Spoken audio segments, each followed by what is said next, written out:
अध्याय सुरू करण्यापूर्वी आपण श्री श्री राधा गोविंद यांचे आशीर्वाद घेऊया. त्यांच्या चरणी साष्टांग दंडवत. श्री श्रीला प्रभुपाद यांनाही साष्टांग दंडवत, त्यांचेही आशीर्वाद घेऊया. श्री नामनिष्ठ प्रभूजी जे मंदिराचे अध्यक्ष आहेत त्यांनाही माझा सादर प्रणाम आणि या इस्कॉनच्या पूर्ण टीमला माझा सादर प्रणाम करून आपण अध्ययनाला सुरुवात करूया. तर असा हा तिसरा अध्याय आज आहे, ज्याचं नाव आहे कर्मयोग. आता जसं मी म्हटलं की दुसऱ्या अध्यायाची रिव्हिजन तर होणार आहे. दुसरा अध्याय हा गीतेचा सारच आहे आणि त्याच्यामध्ये सगळे आलंय. कर्मयोग आलाय, ज्ञानयोग आलाय, बुद्धियोग आलाय, सांख्य योग आला आहे, अष्टांग योग आलाय. असं अनेक प्रकारचं ज्ञान भगवंतांनी अर्जुनाला दिलेलं आहे दुसऱ्या अध्यायामध्ये. आणि मग असं सगळं ज्ञान घेतल्यानंतर जे आपण आता दुसऱ्या अध्यायामध्ये काल आपण बघितलं की मग प्रत्येक कारणांना भगवंतांनी कशा प्रकारे समजावलंय अर्जुनाला, की मग जे तू विचार करतो ते तू नाहीयेस. अत्यंत गुह्य ज्ञान आणि सांख्य योगाचं आणि अतिशय देह आणि आत्म्याची अशी संलग्नता हे करणारं असं एक गुह्य ज्ञान भगवंतांनी दिलेलं आहे. आणि ते म्हणजे तू शरीर नसून तू आत्मा आहेस. आवाज येत आहेत, कोणी म्यूट अनम्यूट आहे का?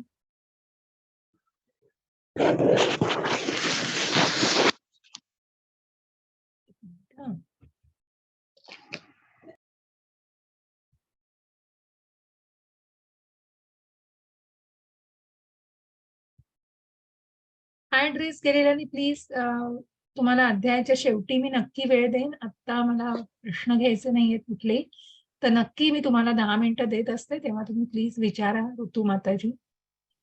हरे कृष्ण माताजी. हा, ऋतू बोला माताजीचं हँड रेज आहे ना, मग ते स्लाइड वर येतंय ते. ठीक आहे, आपण त्यांना सांगूया. आणि माताजी हँड लोअर करा तुमचा प्लीज. मी करते तुमचा हँड लोअर, नंतर मग तुम्ही विचारू शकता. हरे कृष्ण. आणि म्हणून मग कशा प्रकारे भगवंतांनी सगळ्या कारणांना उत्तरं दिलेली आहेत, की तू शरीर नाही, आत्मा आहेस. तू जे काही कशासाठी दया करतोयस, कुठल्या गोष्टीसाठी तुझ्या मनामध्ये करुणा आहे, तर तू त्या वस्त्राची दया करतोयस. त्या देहधारी भावनेशी निगडीत आहेत तुझे ते विचार. आणि म्हणूनच तू शरीर नसून आत्मा आहे. हा आत्म्याला तू काहीही करू शकत नाहीस. तो जाळू शकत नाही, कापू शकत नाही, ओला करू शकत नाही, वाळवू शकत नाही. असे आत्म्याचे गुणधर्म आपण बघितलेले आहेत. आणि अशा सगळ्या गुणधर्मांनी युक्त हा आत्मा आपल्या शरीरामध्ये अविरत प्रवास करत असतो आणि मग तो जीर्ण देह टाकून दुसऱ्या शरीरामध्ये प्रवेश करतो. तो अविनाशी आहे आत्मा. आणि म्हणूनच तू ती करुणा मनातली काढून टाक. जे काही तू करणार आहेस ते तुला देहाशी निगडीत भावना आहेत तुझ्या, आणि म्हणूनच तू स्वतःला त्या गोष्टींमधून बाहेर काढ आणि तू आत्म्याच्या आत्मसाक्षात्काराकडे, म्हणजे कुठल्याही आत्मधारी भावनेने तू विचार करतो. मग आनंद नाही हो. भगवंत म्हणाले की कर्मकांड जर तू केलंस, की कर्मयोग जो आपल्याला बघायचा, की तू जे कर्म करशील ते मला अर्पण कर. आणि म्हणूनच कर्मकांड जर केलंस तर तू तू तू एन्जॉयर आहेस, तू ते भोगता आहेस त्याचा, तू स्वतःच्या इंद्रियांसाठी करतो आहेस. आणि म्हणूनच ते म्हटलंय ना, स्व इंद्रिया कर्म करेशु वांछा. म्हणजे गुजरातीमध्ये तसं एक हे आहे की तुम्ही कुठल्या स्वतःच्या इंद्रियांसाठी केलं तर त्याला म्हणतात, कुठल्याही प्रकारचं भाव नसतो त्याच्यामध्ये. पण जे कृष्णाच्या इंद्रियांसाठी केलं तर त्याला प्रेम म्हटलं जातं. आणि ते म्हणूनच त्याला काम आणि प्रेम असं म्हटलं आहे, की कुठल्याही प्रकारच्या वासनेने आणि म्हणून स्वतःच्या स्वार्थासाठी न करता तू जर ते कर्म करतो आहेस ते मला अर्पण केलंस तर निश्चितच ते कर्म तुझं फळाविना, आणि कुठल्याही कर्माच्या फळाविना ते कर्म केलंस तर कुठल्याही बंधनात तू अडकणार नाहीयेस. आणि जरी भगवंतांनी समजावलं अर्जुनाचा दृष्टिकोन कसा बदलायचा आहे बघा, की त्याचं मनोदौर्बल्य जे आहे ते काढून त्याचं मनोबल वाढवायचंय. आणि म्हणूनच तू जिंकलास तरी तुला पृथ्वीवर राज्य करायचंय, तू थार मारला गेलास तरी तुला स्वर्गसुख मिळणार आहे. पण सर्वात महत्वाचं म्हणजे तू एक क्षत्रिय आहेस आणि तू तुझं कर्मापासून पळू शकत नाहीस. तू भ्याड समजला जाशील, तू पळकुटा समजला जाशील, तुझे शत्रू तुला पळकुटा समजतील. तुझं कोणीही कौतुक करणार नाहीये की तू हे युद्ध सोडून पळून गेला आहेस, आणि तुझ्या मनातल्या भावना कोणी समजणार नाहीये, तर शत्रू तुला भ्याडच म्हणणार आहे. आणि तो अपमान तुझा मरण यातनांपेक्षा सुद्धा जास्त कठीण जाईल तुला तो भोगाणं. आणि म्हणूनच तू कर्म कर, तुझं कर्म तू केलं पाहिजे. तू युद्ध कर, तू दृढ हो आणि युद्ध कर. मग कुठल्याही प्रकारचं नुकसान नाहीये. तू जे काही करतोयस ते भगवंतांच्या सेवेसाठी करतो आहेस. त्यामध्ये पाप नाही. जे हनुमानांचं, विभीषणाचं उदाहरण घेऊन आपण सांगितलं, त्या उंदराची गोष्ट सांगितलेली. आणि म्हणूनच तू जे काही भगवंतांच्या सेवेसाठी करशील त्याचा निश्चितच जय जयकार होतो. तू अधर्माच्या विरुद्ध धर्माच्या बाजूने हे युद्ध लढतोयस, तर निश्चितच तू दृढ निश्चयाने हे युद्ध लढ. आणि तू परमेश्वराची सेवा करतो आहेस, म्हणूनच तुझी जी असमंजस वृत्ती घालवून तू कुठेतरी स्वतःला व्यवसायात्मिक बनव. कारण तुझा जो फोकस आहे, तुझं जे केंद्रित होणं आहे, ते कुठेतरी त्याला फाटे फुटलेले आहेत. आणि म्हणूनच तू स्वतःला स्थिताधीर मुनींप्रमाणे केलं पाहिजे, ज्याने मनाचा नियंत्रण मिळवलंय, इंद्रियांवर नियंत्रण मिळवलंय, आणि ते मन, बुद्धी आणि अशा प्रकारे सगळ्यांना नियंत्रित करून त्यांनी स्वतःच्या मनाला जसं स्थिर केलेलं आहे. ज्या प्रल्हाद महाराजांचं उदाहरण दिलेलं आहे, की जे इतके दृढ आहेत की अनंत यातनांना सहन करून सुद्धा भगवंतांची दृढ निश्चय मनामध्ये होता, की काहीही झालं तरी भगवंत आहेत आणि माझं रक्षण करणार आहेत. इतका दृढ विश्वास मनामध्ये होता. आणि म्हणूनच त्या दृढ विश्वासाने नृसिंह महाराजांनी भगवंतांनी त्या खांबातून प्रकट झालेले आहेत हो ते. ते कुणाच्या दृष्टांचा नाश तर करणार आहेत, पण कुणाला प्रूव्ह करायचं नव्हतं काही, कुठल्याही गुणाचं सिद्ध करायचं नव्हतं, तर त्या भक्ताचं रक्षण करायचं होतं. तो भक्त भगवंतांना विशेष आहे हो. आणि म्हणूनच त्या भगवंतांनी भक्ताचं रक्षण करण्यासाठी त्या खांबातून ते प्रकट झालेले आहेत. आणि मग त्या हिरण्यकश्यपूचा वध केलेला आहे. असे हे स्थिताधीर मुनी प्रल्हाद महाराज. वयाच्या 5व्या वर्षी सुद्धा किती मनामध्ये दृढ श्रद्धा होती. आणि मग ज्या पारिवारिक परंपरांना नष्ट होण्याची भीती अर्जुनाला वाटतेय, तर तसं न होता तू जर एक आदर्श व्यक्ती झालास, आणि त्याचाच खुलासा आज आपल्याला 3:18 ते 26 मध्ये जाणून घ्यायचा आहे, की कशा प्रकारे मग आदर्श व्यक्तीला अनुसरण त्याचं केलं जातं. आणि म्हणूनच मग त्या आदर्श व्यक्तीने कसं वागणं आवश्यक आहे, हे परमेश्वराने स्वतःच्या उदाहरणासह. मग परमेश्वराला काय गरज आहे हो खरं कुठलंही कर्म करण्याची, पण परमेश्वर स्वतःचं उदाहरण देत आहेत. आणि म्हणूनच ज्या मनुष्य रूपामध्ये भगवंतांनी ही गीता स्पष्ट केलेली आहे अर्जुनाला, तिथे या मनुष्य रूपाशीच अर्जुन निगडीत आहे. आणि त्या भगवान रूपाशीच तो एकरूप, म्हणजे तो इतकं प्रेम आहे भगवंतांवर, नितांत प्रेम आहे त्यांच्या भक्ताचं.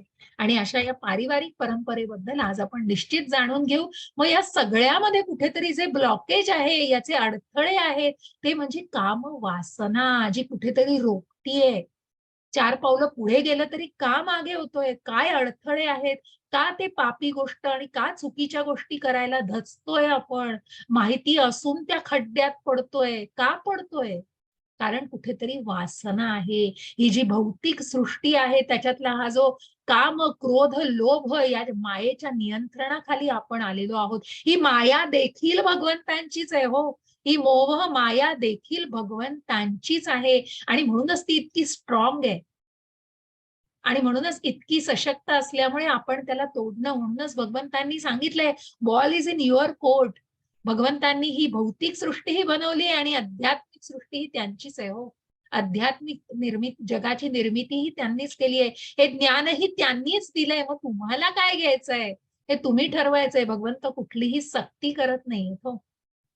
त्यांनी ज्ञान दिलंय, त्या ज्ञानाचं ज्ञानार्जन करायचंय. आणि मग ते आचरणात आणायचं आहे का नुसतंच ज्ञान घेऊन बसायचं आहे, हे तुम्ही ठरवायचंय.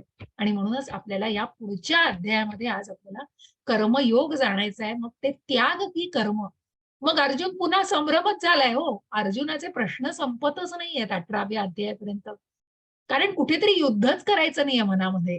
आणि त्यामुळे मग तो कारण म्हणण्यापेक्षा भगवंताला वेगवेगळ्या प्रकारे सांगू इच्छितो, की नाही, मला युद्ध करायचंच नाहीये. मग अर्जुन हा प्रश्न विचारतोय, की मग तू जर मला सांगतोयस की मी शरीर नाही, आत्मा आहे, मग काय करायचंय आत्म्याला राज्य आणि राजा बनून? किंवा हे राज्याचा उपभोग तरी कशाला घ्यायचा आहे? पण त्याच वेळी तू सांगतोयस की हे कर्मही केलं पाहिजेस, कारण भगवंतांच्या सेवेतलं केलेलं कर्म कुठेही वाया जात नाही आणि पाप समजलं जात नाही. मग मी ते ज्ञान घेऊन तो त्याग करू का, की मी कर्म करू? तर भगवंतांनी सांगितलंय, ते निष्काम कर्म तू कर.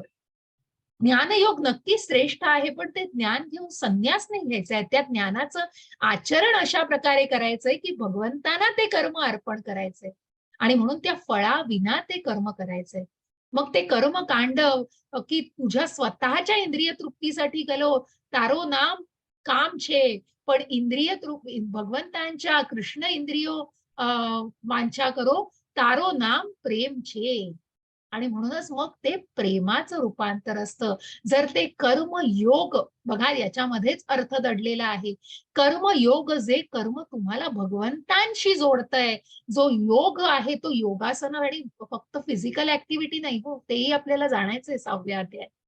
किंवा फक्त शारीरिक व्यायाम नाही, तर योग म्हणजे भगवंतांशी जोडलं जाणं. ज्या कर्माने तुम्ही भगवंतांशी जोडले जाताय तो कर्मयोग. आणि मग ते कर्म विहित कर्म करून की असं आदर्श कर्म करून तू एक नेता म्हणून, एक आदर्श व्यक्ती म्हणून जेव्हा सामान्य लोकांसमोर असशील, तेव्हा तू निश्चितच तुझं कर्म हे कुठेतरी अनुकरणीय, अनुसरणीय असेल. म्हणून तू युद्ध केलंच पाहिजेस, कारण सामान्य जनांचा तू जर एखादा आदर्श व्यक्ती बनायचंय तर त्यांनी युद्ध केलं नाही अर्जुनाने, मग आपणही कशाला. आणि म्हणूनच मग तशा प्रकारेच तो आदर्श कुठेतरी अनुसरण केलं जातं त्याचं. मग हे सगळं कळून सुद्धा पुन्हा अडथळे का आहेत? हे सगळं कळतं आहे पण वळत नाही हो. मग ते वळत का नाहीये? काय आहे तो शत्रू? जसं आपण दुसऱ्याही अध्यायात जाणलं तसं तिसऱ्याही अध्यायात आपण या शत्रूला अजून सखोलपणे जाणायचं आहे. आणि म्हणून मग असा हा प्रश्न विचारतोय अर्जुन भगवंतांना की एकम वद, की मग मला तू एक कुठली गोष्ट श्रेष्ठ आहे. तू म्हणतोयस की ज्ञान येऊन मी संन्यास घेऊ, की मी शरीर नाही आत्मा आहे, आत्म्याला या कशाशीही घेणं देणं नाहीये, मग मी काय करू त्या सगळ्याचं. तर मग कुठेतरी तू मला सांग की एक गोष्ट कुठली श्रेष्ठ आहे. तिथे भगवंत सांगतायत की निष्काम कर्म कसं श्रेष्ठ आहे. आणि म्हणून या निष्काम कर्माला भगवंतांनी श्रेष्ठत्व दिलेलं आहे. 1 मिनिट द्या, मला फक्त 1 मिनिट द्या.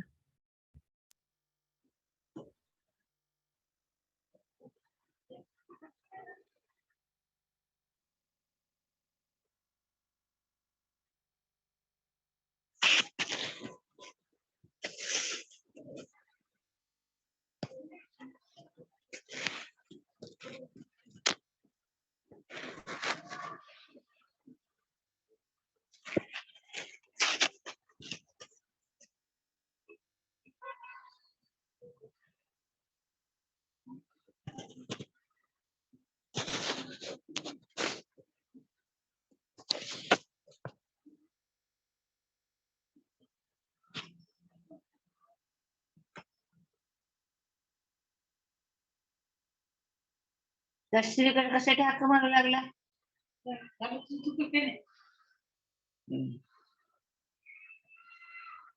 त्यांनी तिकडून बंद केलंय थोडा वेळ म्हणून बोलायले. त्याचा आवाज थोडा काळजीसारखा वाटला म्हणून.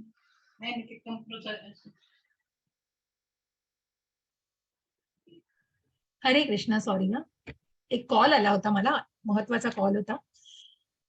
तर एकम वद, मग कुठेतरी एक गोष्ट तू मला सांग की कुठली गोष्ट. हे का पुढे जात नाहीये? 1 सेकंड.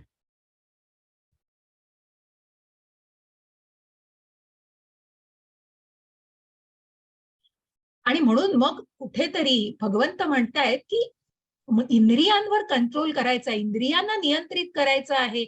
आणि मग हे ज्ञान तर घ्यायचंय.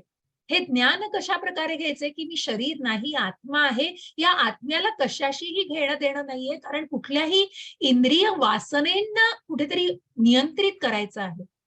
परंतु ते कुठेतरी मिथ्याचाराकडे नकोय. मग भगवंतांना जो आपल्याला चित्रात दिसते ती व्यक्ती मला सांगा बरं, तुम्हाला वाटते का हो ही व्यक्ती खरंच संन्यासी आहे? नाही. का नाही वाटत आहे? का नाही वाटत आहे? मोबाईल हातात. हातामध्ये आहे. अगदी बरोबर माताजी, अगदी बरोबर. रेश्मा माताजी खूप छान भक्त सांगण्याचा प्रयत्न करता आहेत आणि संवाद साधतायत. खूप चांगली गोष्ट आहे. हरे कृष्ण, धन्यवाद. कारण मग हा कुठेतरी मिथ्याचार आहे. बघा, कर्मेंद्रियाणि संयम्य य आस्ते मनसा स्मरन् इंद्रियार्थान् विमूढात्मा मिथ्याचारः स उच्यते. हरे कृष्ण माताजी. हरे कृष्ण. हरे कृष्ण, ऐकू येते का? हा माताजी बोला. जो कर्मेंद्रिय संयमित करतो परंतु ज्याचे मन इंद्रिय विषयाचे चिंतन करीत आहे तो निश्चितपणे स्वतःची फसवणूक करतो आणि अशा मनुष्याला मिथ्याचारी म्हटले जाते. हरे कृष्ण. हरे कृष्ण. मग कुठेतरी त्या वासना, कुठेतरी त्या इच्छांना कुठेतरी ती भगवी वस्त्र घालून आणि हे करून कुठेतरी दाखवलं जात आहे. पण याच्यामध्ये किती मिथ्याचार आहे. मग भगवंत म्हणतात नॉलेज तर घ्यायचंय, ज्ञान तर घ्यायचंय, पण त्या ज्ञानाचं योग्य आचरण करायचंय. हो. आणि मग त्या मनाचं काय कराल? शरीराच्या कुठेतरी शरीराला त्याग करण्याची कुठेतरी हे करताय, प्रयत्न करताय, की शारीरिक मला हे नकोय, मी इथे जाणार नाही तिथे. पण या वासना त्या मनाचं काय करणार आहे? त्या मनाला कशा प्रकारे नियंत्रित करणार आहात? कारण ती बुद्धी सुद्धा सत्सद विवेक बुद्धी पाहिजे. हो. तर त्या मनाला नियंत्रित करू शकाल. नाहीतर मी ही असे मिथ्याचार भगवंतांना नकोय. हे मिथ्याचारी नसण्यापेक्षा मग ती गोष्ट कशा प्रकारे की भगवंतांना ती पुरेपूर मनापासून करणं, की कुठेतरी त्या इंद्रिय वासनांना पूर्णपणे त्यागून मग जे कर्म करता आहात ते कर्म सुद्धा करा, पण ते कर्म जर भगवंतांना अर्पण केलं आणि जर ते भगवंतांसाठी केलं तर ते कर्म करण्यामध्ये हे काहीही कुठल्याही प्रकारचा अडथळा नाही. परंतु ते मिथ्याचारी नको. असे हे ढोंगी लोक म्हणजे फक्त दाखवण्यासाठी, मग त्यांना प्रभुपाद म्हणतात की असे लोक म्हणजे शो बॉटल स्पिरिच्युअलिझम, की कुठेतरी फक्त हे स्पिरिच्युअल ज्ञान आहे, हे फक्त ती भगवी वस्त्र घालून मनामध्ये काही असं दाखवायला लोकांसमोर, की पण कुठे तो फोन धरलाय, हातात सिगरेट आहे. अहो ही कुठली फक्त भगवी वस्त्र घालून संन्यास? मग हे किती चुकीचं आहे. आणि म्हणूनच मग त्या मनाला मार्गदर्शन करणं आणि त्या मनाला नियंत्रित करणं. मग जी व्यक्ती स्वतःच्या इंद्रिय विषयांना कुठेतरी नियंत्रित करून त्या मनाला कुठेतरी नियंत्रित करण्याचा प्रयत्न करते, ती व्यक्ती निश्चितपणे ते कर्म योग्य प्रकारे भगवंतांना अर्पण करू शकते. यस्त्विंद्रियाणि मनसा नियम्यारभते अर्जुन, नियम्यारभते अर्जुन, कर्मेंद्रियै कर्मयोगम असक्तः स विशिष्यते. हरे कृष्ण माताजी. हरे कृष्ण. या उलट जर एखादी प्रामाणिक व्यक्ती मनाद्वारे इंद्रियांना संयमित करण्याचा प्रयत्न करीत असेल आणि आसक्ती न ठेवता कर्मयोगाचा म्हणजे कृष्ण भावना भावित प्रारंभ करीत असेल तर ते व्यक्ती अधिक श्रेष्ठ आहे. हरे कृष्ण. हरे कृष्ण. आणि म्हणूनच जी व्यक्ती मनाद्वारे मग जी गोष्ट करायची आहे ती मनापासून त्या मनाला कंट्रोल करणं, त्या मनाला नियंत्रित, ती ज्ञानेंद्रिय, आज खूप सुंदर आकृती तुम्हाला दिसणार आहे की मग ही ज्ञानेंद्रिय मन आणि बुद्धी आणि तो आत्मा कशा प्रकारे निगडीत आहे. मग या सुप्त वासना जरी असल्या तरी त्यांनाही नियंत्रित केलं जात आहे. ते संयमित करण्याचा प्रयत्न करून कृष्ण भावना भावित कर्म केलं जाते. त्या कर्मामध्ये कृष्ण आहे. हो. ते कर्म करताय पण तो कृष्णासाठी करताय. आणि मग ते कर्म निश्चितच योग्य प्रकारे केलं जाईल. ती व्यक्ती निश्चितच, असे हे रुद्र प्रताप राजा आहे, तर ते भौतिक प्रकृतीमधले आणि ते अतिशय अगदी नितांत प्रेम होतं त्यांचं, कृष्ण भक्त होते ते. परंतु त्यांनी जेव्हा चैतन्य महाप्रभूंनी हा महामंत्र पृथ्वीवर आणलेला आहे, 500 वर्षापूर्वी ज्या चैतन्य महाप्रभूंनी हा हरे कृष्णाचा महामंत्र पृथ्वीवर आणलेला आहे, त्या चैतन्य महाप्रभूंच्या काळामध्ये रुद्रप्रताप राजा आहेत. आणि त्यावेळेला त्यांनी इच्छा दर्शवली की मला चैतन्य महाप्रभूंचं दर्शन, जे प्रत्यक्ष कृष्णाचा अवतार, त्यांचं दर्शन घ्यायचंय. त्यावेळेला मग त्यांना नकार दिला गेला, कारण हा भौतिक जगतामधली ही व्यक्ती आहे आणि ती कुठेतरी त्या गोष्टींशी निगडीत आहे, तेव्हा मी या व्यक्तींना नाही भेटत, असे महाप्रभूंनी सांगितलं. कुठेतरी राजाला खेद झाला. परंतु त्यांनी, त्याच्या सेवकांनी जेव्हा सांगितलं की पुरीला जगन्नाथाची यात्रा आहे, तेव्हा निश्चितच तिथे चैतन्य महाप्रभू येणार आहेत. ही जगन्नाथाची यात्रा सुद्धा रुद्रप्रताप राजांनी केली होती आयोजित. आणि त्या यात्रेच्या ठिकाणी प्रत्यक्ष राजांनी हातात कुंचा घेतला आणि तो रस्ता झाडायला लागला. त्या भगवंतांच्या सेवेमध्ये त्यांनी स्वतःला झोकून दिलं. मग बघितलं नाही की राजा असल्यावर मी काय करायचंय, कर्म मी काय करतोय, नाही, ते भगवंतांच्या सेवेसाठी केलं जाते, ते कृष्णासाठी केलं जातंय. आणि म्हणूनच हे जेव्हा चैतन्य महाप्रभू बघतात तेव्हा निश्चितच ते प्रसन्न झालेत त्याच्यावरती आणि मग ते दर्शन देतात. अशी ही व्यक्ती निश्चितच श्रेष्ठ, की मग मी राजा आहे, मी का करायचं हे, तर तसं न करून स्वतःच्या इंद्रियांना नियंत्रित करून मग तो ते सेवा जी करतोय ते भगवंतांसाठी करतो आहे. आणि ही सेवाच अत्यंत महत्वाची आहे. अशा या अशा या चित्रामध्ये पण आपल्याला दिसतंय की ज्या नारद मुनींनी युधिष्ठिर महाराजांना हा सल्ला दिलेला आहे की विष्णू प्रत्यर्थ तू यज्ञ कर. मग युधिष्ठिर राजाने हे यज्ञ फक्त स्वतःच्या आजकालच्या राजकीय जगामध्ये आपण बघतो की स्वार्थासाठी फक्त आपल्या तुंबड्या भरून घेता येतो, पण ज्या नारद मुनींनी त्यांना मार्गदर्शन केल्यानंतर की जनहितासाठी तू हे करतो आहेस आणि हा विष्णूंना यज्ञ अर्पण कर, आणि भगवंतांना जेव्हा ते स्थान दिलं गेलं तेव्हा निश्चितच तो यज्ञ यथार्थपणे तो पूर्ण केला जातो. यज्ञार्थात कर्मणोऽन्यत्र लोकोऽयं कर्म बंधनः तदर्थं कर्म कौंतेय मुक्त संगः समाचर. हरे कृष्ण माताजी. हरे कृष्ण. श्री विष्णू प्रित्यर्थ यज्ञ म्हणून कर्म केले पाहिजे, नाही तर कर्म हे भौतिक जगामध्ये बंधनास कारणीभूत ठरते. म्हणून हे कौंतेया, तू आपले नियत कर्माचे पालन श्री विष्णूच्या संतोषणार्थ कर आणि या प्रकारे तू नेहमी कर्मबंधनातून मुक्त राहशील. हरे कृष्ण. हरे कृष्ण. आणि म्हणूनच मग या बंधनांमध्ये अडकायचं नसेल तर सर्वा भुक्तारम यज्ञ तपसाम सर्व लोक महेश्वरम, आपल्याला पुढे जाऊन बघायचं या श्लोकाबद्दल. पण जे काही यज्ञ म्हणून तू कर्म केलं पाहिजेस ते या भौतिक जगामध्ये बंधनास कारणीभूत ठरायला नाही पाहिजे, म्हणून ते निष्काम कर्म केलं पाहिजे. आणि म्हणून तू तुझ्या नियत कर्मांचं पालन श्री विष्णूंच्या संतोषार्थ कर. अशा प्रकारे तू जर ते कर्म विष्णूंना अर्पण केलंस, तुझे जे कर्म यज्ञ म्हणून विष्णूंना अर्पण केलंस, तर निश्चितच त्या कर्म बंधनातून तू मुक्त होशील. असा हा शेतकरी आपल्याला दिसतोय बघा, की जे त्यागाचं चक्र आपल्याला दिसतंय की हा शेतकरी त्याग करतोय, आपल्या शेतामध्ये अतिशय राबतोय. मग हे यज्ञ जो आहे हे त्याचा त्याग, हा त्याचा यज्ञ आहे, त्याचं विहित कर्म आहे. प्रत्येकाचं विहित कर्म हा त्याचा यज्ञ आहे. तो यज्ञ त्याने विष्णूंना अर्पण केल्यावर प्रसन्न होऊन तो वरुण राजा, मग विष्णूंना जो यज्ञ अर्पण केलाय तो आपोआपच वरुण राजापर्यंत पोहोचतोय आणि मग त्या पावसाचं आगमन होतोय, तिथे धान्य निर्मिती होती आणि मग ते धान्य पुन्हा भगवंतांनाच नैवेद्य म्हणून अर्पण केल्यानंतर ते भगवंतांपर्यंत पोहोचल्यावर पुन्हा वेदातनं हीच माहिती आपल्याला मिळतीये. आणि म्हणूनच कृष्णापासून कृष्णापर्यंत असं जे चक्र आहे की हे जे विष्णू प्रित्यर्थ यज्ञ केले जातात ते विष्णूंनाच अर्पण केले जातात. आणि म्हणूनच या शेतकऱ्याचं उदाहरण देऊन की प्रत्येकाचं विहित कर्म हे त्याचा यज्ञ आहे आणि तो यज्ञ विष्णू प्रित्यर्थ केला गेला पाहिजे. आणि म्हणूनच जर ते विष्णूंना अर्पण केलं तर कशा प्रकारे ते स्मृती शुद्ध करतात. आहार शुद्ध असला तर स्मृती शुद्ध होतात, पेशींमधल्या उती शुद्ध होतात. कशा प्रकारे ही सात्विकता मनामध्ये दृढ होते. आणि म्हणूनच सांगितलंय माताजी. हरे कृष्ण. वेदामध्ये सांगितल्याप्रमाणे यज्ञ केल्याने सर्व क्रिया शुद्ध होतात. आहार शुद्धो सत्व शुद्धी, सत्व शुद्धो ध्रुव स्मृती, स्मृतिर्लब्धे सर्व ग्रंथानां विमोक्षता. यज्ञ केल्याने मनुष्याचा आहार शुद्ध होतो आणि शुद्ध आहार ग्रहण केल्याने त्याचे जीवन शुद्ध बनते.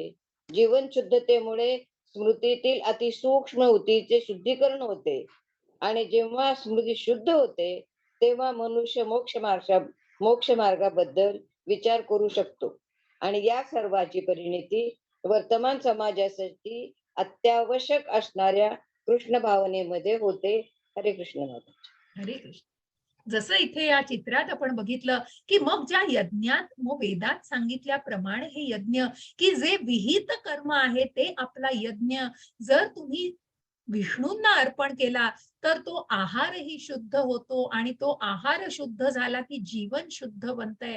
त्या शुद्धतेमुळे कुठेतरी पेशी शुद्ध बनतात, पेशींमधल्या ऊतींचं शुद्धीकरण, आणि स्मृती शुद्ध झाल्या तर निश्चितच ते कुठेतरी त्या प्रकारे त्या मार्गावरती स्वतःला विचारसरणी त्यांची आणू शकतात आणि त्याची परिणिती कुठेतरी या वर्तमान समाजामध्ये ज्या चैतन्य महाप्रभूंचं आपल्याला चित्रामध्ये दिसत आहेत की ज्यांनी हा कृष्णाचा महामंत्र आणलेला आहे आणि कृष्ण भावना भावित, मग त्या भावनेमध्ये त्याचं रूपांतर होतं.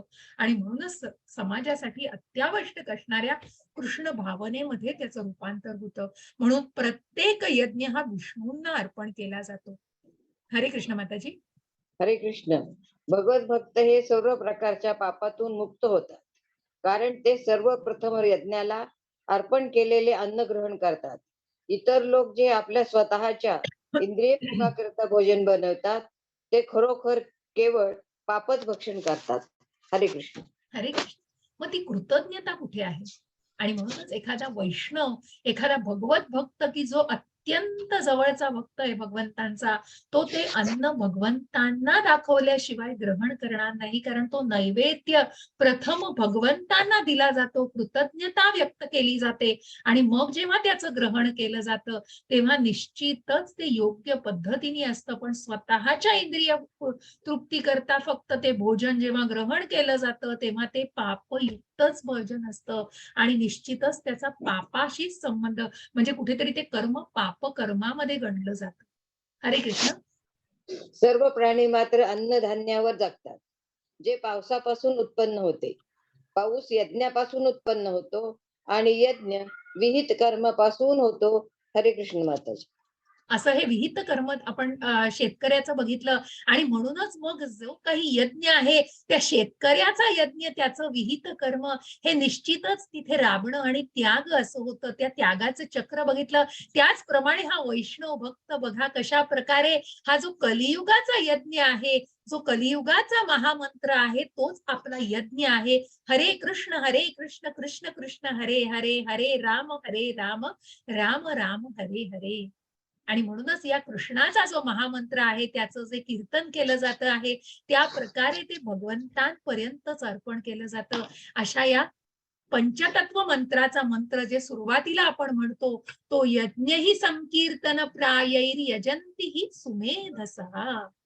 श्रीमद भागवत मध्ये 11.5.32 11व्या स्कंदामध्ये त्याचं वर्णन केलेलं आहे. जय श्री कृष्ण चैतन्य प्रभू नित्यानंद श्री अद्वैत गदाधर श्रीवासादि गौर भक्तवृंद, हे जे 5 जणांचं स्मरण केलं जातं. प्रत्यक्ष चैतन्य महाप्रभू जे कृष्णाचे अवतार आहेत, जे नित्यानंद प्रभू जे बलरामांचे अवतार आहेत आणि मग जे वासादी आणि गदाधर की जे राधाराणी शिव आणि नारदांचे अवतार आहेत, या 5ही जणांचं जे अद्वैत गदाधर वासादी या सगळ्यांचं जे वर्णन, सगळ्यांचं जे स्मरण केलं जातं हे त्यांना स्मरून मग तो पुढे महामंत्र म्हटला जातो.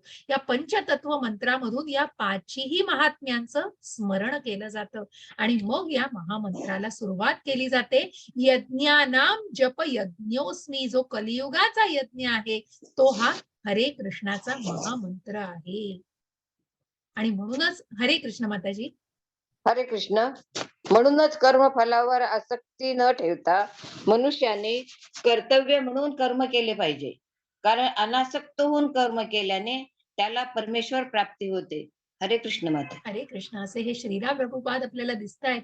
आणि म्हणूनच कर्म, निष्काम कर्म जे कालच्याही याच्यात स्थिता धीर मुनी म्हणून आपण उदाहरण बघितलंय श्रीला प्रभुपादांचं, अशा कर्म फलांवर आसक्ती न ठेवता ते कर्म भगवंतांनी मनुष्याने भगवंतांना अर्पण केलं पाहिजे आणि म्हणूनच ते कर्तव्य म्हणून कर्म केलं पाहिजे.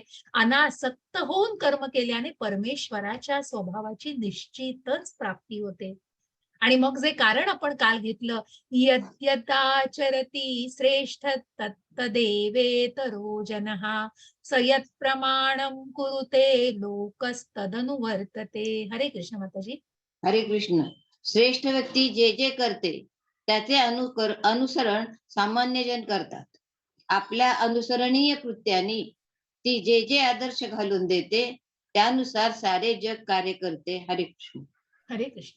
आणि म्हणूनच आपलं विहित कर्म जो योग्य पद्धतीने करतो आहे अशी जी व्यक्ती आहे, म्हणून ज्या अर्जुनाला भगवंतांनी सांगितलं की तू तुझं युद्ध केलं पाहिजेस, तू तुझं विहित कर्म पार पाडलं पाहिजेस, तरच तू एक आदर्श व्यक्ती बनून तुझं अनुसरण सामान्य जन करतील. आणि म्हणूनच या अनुसरणीय कृत्यांनी जे आदर्श घालून दिले जातात त्यानुसार सारं जग कार्य करत असतं. म्हणून ते प्रत्यक्ष भगवंतांनी सुद्धा आपल्या स्वतःच्या उदाहरणादाखल इथे गोवर्धन पर्वत जो उचलला आहे, मग त्याचं अनुकरण केलं नाही पाहिजे, तर अनुसरण, मग मी देव आहे आणि मीही उचलू शकतो, तर कोण गोवर्धन पर्वत उचलून दाखवणार आहे हो?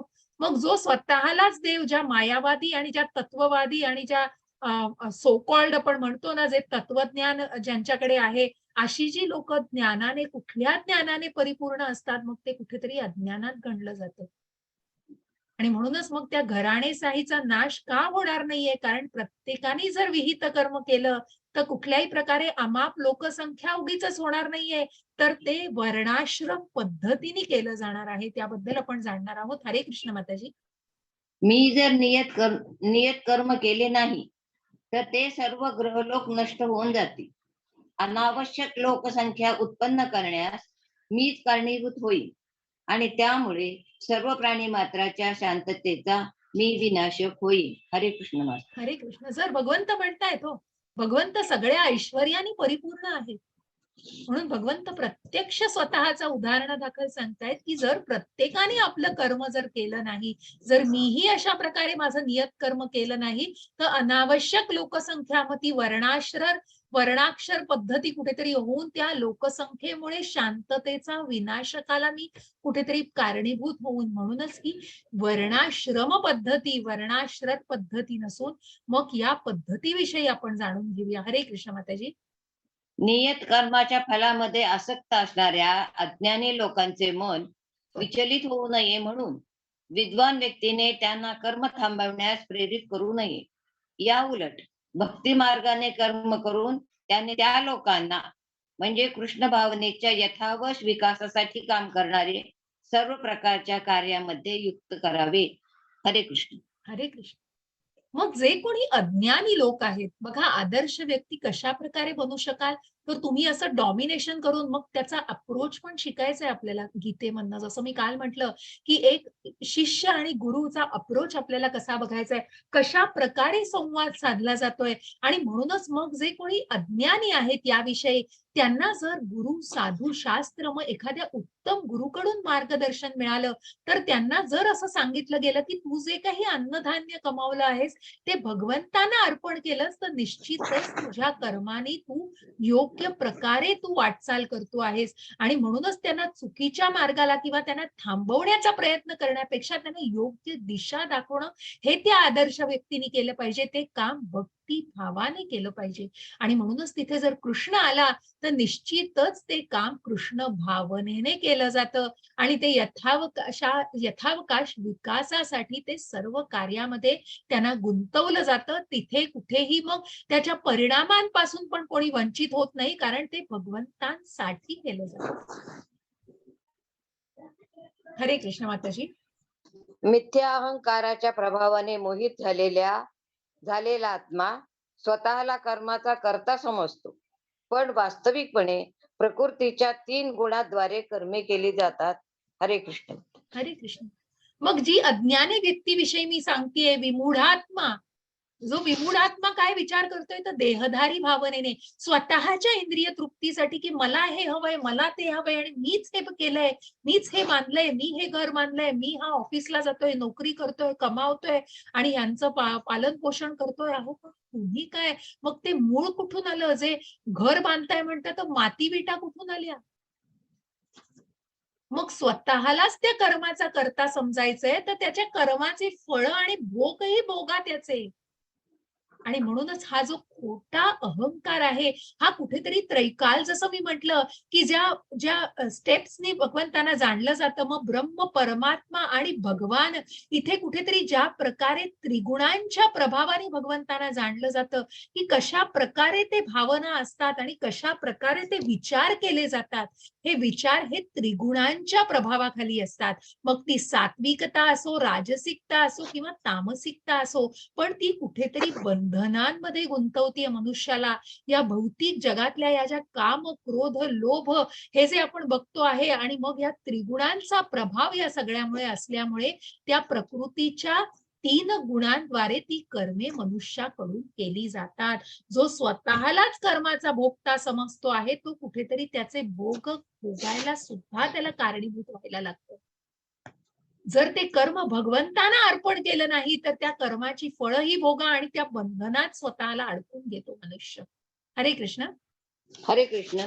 अर्जुन म्हणाला, हे वृष्णी वंशजा, कशामुळे मनुष्य त्याची इच्छा नसतानाही जणू काय बळेच पापकर्मे करण्यास प्रेरित होतो. हरे कृष्ण. हरे कृष्ण. मग सगळं कळतंय हो, पण वळत नाहीये. मग अर्जुन विचारतोय, भगवंता, मनुष्याला इच्छा नाहीये, पण तो का त्या पापकर्मामध्ये खेचला जातोय? का तो मनात नसताना ती पापकर्म करतोय?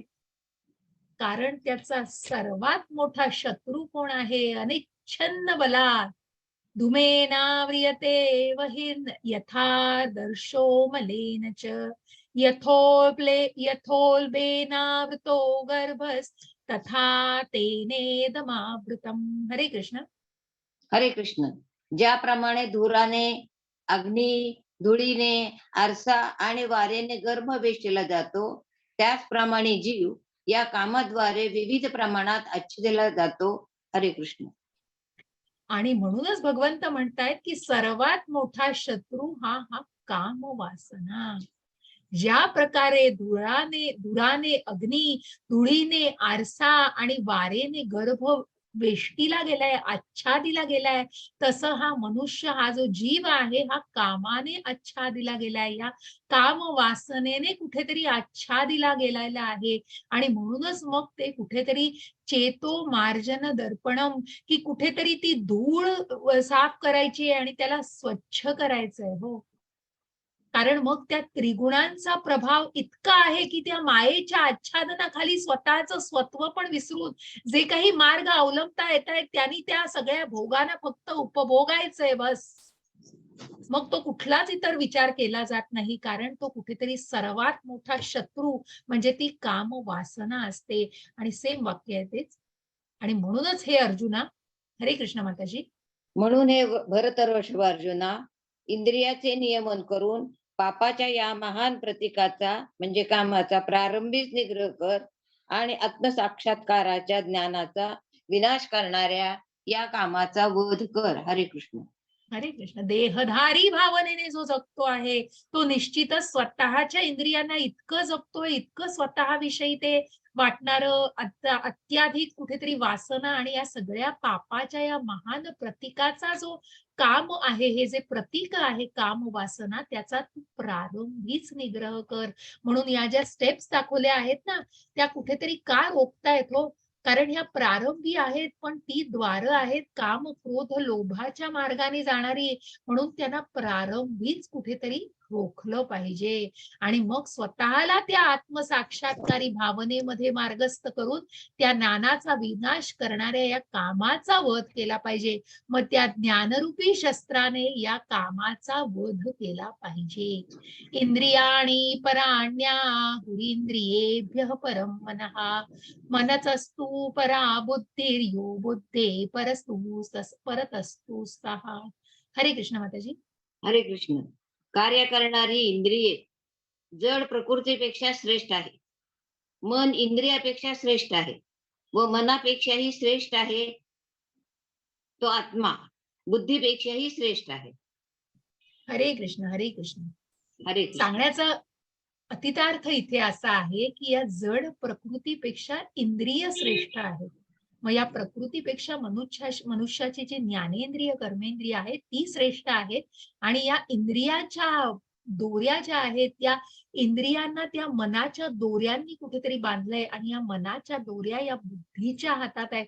मनापेक्षा श्रेष्ठ बुद्धी आहे आणि ह्या आत्मसाक्षात्कारी भावनेमध्येच कुठेतरी नाही गेलाय, तर त्या बुद्धीपेक्षा तो आत्मा श्रेष्ठ असून सुद्धा तो आत्ता फक्त तिथे सारस्य कुठेतरी फक्त तिथे प्रवास करतो आहे. आणि म्हणूनच या स्तरांवर तो विचार केला जातो. कुठेतरी शारीरिक स्तर आहेत, ज्ञानेंद्रियांचे स्तर, मानसिक स्तर, बौद्धिक स्तर आणि मग तो आध्यात्मिक स्तरावर विचार केला जातो. ही अत्यंत सुंदर अशी आकृती आहे बघा. 5 घोडे म्हणजे 5 ज्ञानेंद्रिय आहेत, डोळे आहेत, मग त्याचं नाक आहे, मग त्याचा कान आहे, मग कुठेतरी त्याचा स्पर्श आहे आणि मग ही जीभ आहे. अशी ही 5 ज्ञानेंद्रिय आहेत, ज्या ज्ञानेंद्रियांना दोऱ्यांनी बांधलंय. त्या दोऱ्या म्हणजे काय, तर त्यांना मनाच्या दोऱ्यांनी कुठेतरी त्यांना रोखलेलं आहे. आणि या मनापेक्षा सुद्धा श्रेष्ठ कोण आहे, तर ही बुद्धी आहे, जिनी त्याला मनाच्या दोऱ्यांना पकडून ठेवलेला आहे. तो आत्मा तिथे बसलेला आहे निवांत, कारण त्या आत्म्याची अजून जाणीवच झालेली नाहीये. त्या देहधारी भावनेमध्ये मी देह आहे आत्मा नाही या भावनेमध्येच कुठेतरी जगलं जातंय. तेव्हा मग त्या आत्म्याला आध्यात्मिक मार्ग मिळणारच कसा हो, कारण तो फक्त आरूढ आहे त्या रथामध्ये. आणि म्हणून मग त्या बुद्धीला मनाला चालना द्यायची असेल तर कुठेतरी त्या काम वासनेला रोखलं पाहिजे. आणि म्हणूनच ही मन, बुद्धी आणि खोटा अहंकार याचा त्याग केला. याचा त्याग म्हणण्यापेक्षा की त्याला कुठेतरी नियंत्रित केलं पाहिजे, त्या बुद्धीला नियंत्रित केलं पाहिजे, त्या मनाला नियंत्रित केलं पाहिजे. कारण त्यासाठी त्या आत्म्याला आध्यात्मिक अन्न दिलं पाहिजे, तरच या गोष्टी संलग्नतेने शक्य होऊ शकतात. इति तृतीयोध्याय समाप्तः. वेळ आहे आपल्याला व्यवस्थित, तर मी सुरू करते. एक खूप वेळ नाही होणार, एक 4:45 पण मला असं वाटतं आपला निगडीत अध्याय आहे तो पूर्ण होईल. अजून 4:10 झालेले आहेत. काळजी करू नका, दोन्हीचे प्रश्न मी तुमचे एकदम घेईन.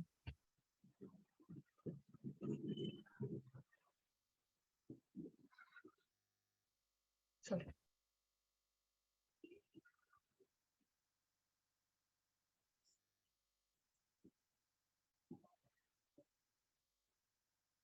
आणि मग आपण पुढे जातोय याच मार्गावरती, जिथे आपण ज्ञान योगाला बघणार आहोत. श्री श्री राधा गोविंद यांना साष्टांग दंडवत करूया, त्यांचे आशीर्वाद घेऊया. श्री श्रीला प्रभूजी यांनाही साष्टांग दंडवत. नामनिष्ठ प्रभूजीचे मंदिराचे अध्यक्ष त्यांना सादर प्रणाम आणि इस्कॉनच्या पूर्ण टीमला सादर प्रणाम. आत्ताच आपण बघितला तिसरा अध्याय, कशा प्रकारे कर्मकांड ते कर्मयोग. मग ते कर्म नुसतं कर्म नाही तर निष्काम कर्म असावं. एका नेत्याने एका सामान्य जनांचं उदाहरण बनण्यासाठी, त्यांचं अनुसरण करण्यासाठी निश्चित प्रकारे योग्य पद्धतीचा अवलंब केला पाहिजे, तर ती व्यक्ती त्या सामान्य जनांसाठी आदर्श व्यक्ती असते.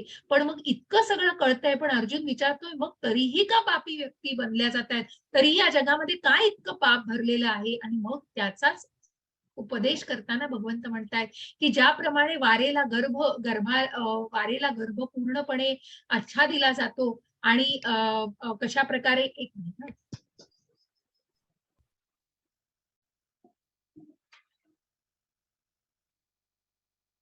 हा ती आकृती मी तुम्हाला दाखवली. हा ठीक.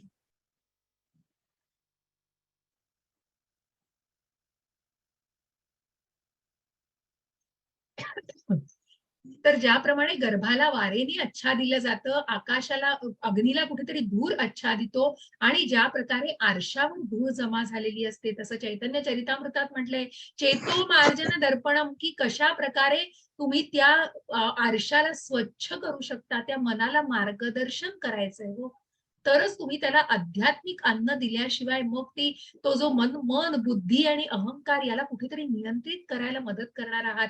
म्हणून त्या इंद्रियांना नियंत्रित करून त्या मनाच्या दोऱ्या आहेत त्यांना असं धरून ठेवलं पाहिजे आणि त्या मनाला बुद्धीनी कंट्रोल केलं पाहिजे. मग ती बुद्धी सत्सद विवेक बुद्धी त्या सत्कर्माकडेच वळणारी पाहिजे, कारण त्या आत्म्याला आध्यात्मिक अन्नाची गरज आहे, कारण त्याचा मूळ स्वभाव हा अध्यात्म आहे, हेही आपल्याला जाणायचंय 13व्या अध्यायामध्ये. आणि अशा प्रकारे आपण या तिसऱ्या अध्यायावरून आज चौथ्या अध्यायावर जातोय. मग आज आपल्याला जे घेतलेलं आहे, जे दुसऱ्या अध्यायाशी, तिसऱ्या अध्यायाशी आणि पुन्हा त्याच गोष्टींमध्ये की ते ज्ञान आचरणात आणायचंय. मग हे भगवद्गीतेचं जे ज्ञान आहे, तुम्हाला कुणाला माहिती आहे का हो की हे भगवद्गीतेचं ज्ञान यापूर्वी कोणाला सांगितलं गेलं होतं? हरे कृष्ण. एक मिनिट हा. मनुला. मनुला. एक सेकंद हा, एक सेकंद. माझी स्क्रीन दिसतीये का कोणाला?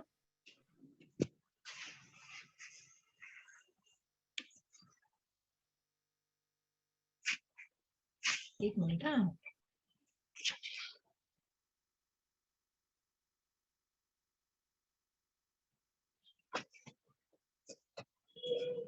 हरे कृष्ण माताजी, आवाज येत नाहीये. एक मिनिट माताजी, मी स्क्रीन शेअर करतेय. आता माझी स्क्रीन दिसतीये सगळ्यांना? हा. तर अशा या चौथ्या अध्यायाबद्दल सांगताना की जे ज्ञान, मग या आधी जे आत्ता माताजींनी सांगितलं की मग या आधीही भगवद्गीता पृथ्वी तलावरती आली होती आणि ज्याचं ज्ञान दिलं गेलेलं आहे. वसुधा माताजींनी सांगितलं सूर्यदेवाला, सूर्यदेव विवस्वानांना हे ज्ञान दिलं गेलेलं होतं आणि सूर्यदेव विवस्वानांनी ते आपला पुत्र मनूला दिलं. मनूने ते आपला पुत्र इक्ष्वाकू, जे रघु कुळाचे मुख्य होते, ज्या त्रेतायुगामधल्या प्रभू रामचंद्रांच्या युगाचे जे मुख्य, त्यांना हे ज्ञान, इक्ष्वाकू महाराजांना हे ज्ञान दिलं गेलं आणि अशा या परंपरेने ते आलं होतं. परंतु कुठेतरी काळाच्या ओघामध्ये ही परंपरा खंडित झाली होती आणि म्हणून मग ते खंडित झाल्यामुळे ते ज्ञान, जसं आपण आता इथे अगदी कृष्णापासून ते प्रभुपादांपर्यंत जी परंपरा बघतोय की जशी आहे तशी हीच का, त्याबद्दल सांगताना हे सांगितलंय की कशा प्रकारे या गुरु परंपरेतून आलेल्या भगवद्गीतेचं ते महत्व आहे. आणि म्हणूनच मग आपल्याला जाणायचंय की मग यानंतर हे ज्ञान घेऊन की कशा प्रकारे भगवंतांनी हे ज्ञान मनूला देऊन आणि मग किती वर्षांपूर्वी ही भगवद्गीता मानव जातीपर्यंत आली आणि किती वर्षांपूर्वी हे ज्ञान पृथ्वी तलावर दिलं गेलं, याविषयी थोडंसं वैदिक मॅथ्स आपल्याला बघायचं आहे. त्यानंतर सर्व मार्गांचं ध्येय आणि वर्णाश्रम पद्धतीबद्दल आता आपण चौथ्या अध्यायात ज्या आदर्श व्यक्तींबद्दल आपण म्हणत होतो, तर ती जी भगवंतांनी स्वतःचा आदर्श घालून म्हणून कुठेतरी निगडीत आहे, त्या निगडीत गोष्टींना मी कुठेतरी खुलासा करतेय त्याचा. आणि म्हणूनच भगवंतांनी स्वतःच्या उदाहरणादाखल कशा प्रकारे त्या गोष्टीला अनुसरण केलं जातं हे सांगितलंय. आणि म्हणूनच मग कुठल्याही प्रकारे वर्णाश्रम पद्धती नसून ती वर्णाश्रम पद्धती की ज्यांनी प्रत्येकाच्या कर्मानी, मग ना त्याच्या जन्मानी न त्याच्या जातीनी, हे सगळं मनुष्याची क्रिये कराई आहे हो, जात पात आणि हे सगळं, पण मनुष्याच्या कर्मानी भगवंतांनी त्यांची विभागणी केलेली आहे. आणि म्हणूनच या व्यवस्थेचा निर्माता हे भगवंत आहे. आणि मग या कर्मयोगाला आपल्याला जाणायचं, या कर्माविषयी आपल्याला 3 वेगवेगळी कर्म, कुठल्या प्रकारची कर्म आहेत, मग कशा प्रकारे त्यागामुळे दिव्य ज्ञान प्राप्त होतं. आणि मग हे सगळं ज्ञान जर आपण योग्य साधू गुरु साधू शास्त्र याला पडताळून घेतलं तर ते ज्ञान निश्चितच महती असते त्याची. अशा या भगवद्गीतेच्या 1 सेकंद जरा द्या म्हणून, मी 1 सेकंद देते. हरे कृष्ण माताजी, हँड रेज आहे कोणाचा तरी. हा ठीक आहे, 1 मिनिट द्या मला माताजी, 1 मिनिट मी पॉज घेतली.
आवाज येत नाहीये माताजी.